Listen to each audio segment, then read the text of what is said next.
Lalu untuk soal nomor 5, jelaskan sekurang-kurangnya 3 parameter terkait sifat-sifat fisikokimia yang berkaitan dengan aspek farmakodinamik dan berikan contohnya.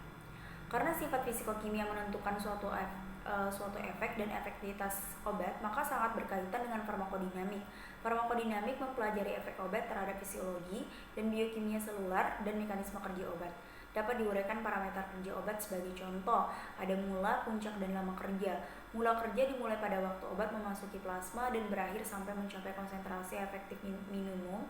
Apabila kadar obat dalam plasma atau serum menurun di bawah ambang atau MEC, maka ini berarti dosis obat yang memadai tidak tercapai. Yang kedua, indeks terapeutik dan batasan terapeutik. Keamanan obat merupakan hal yang utama.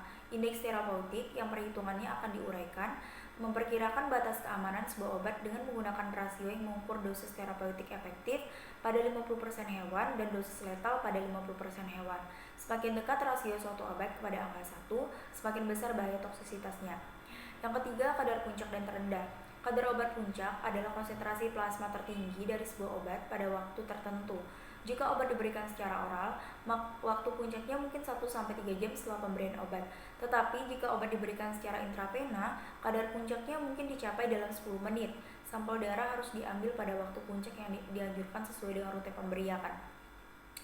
Kadar terendah adalah konsentrasi plasma terendah dari sebuah obat dan menunjukkan kecepatan eliminasi obat. Kadar terendah diambil beberapa menit sebelum obat diberikan, tanpa memandang apakah diberikan secara oral atau intravena.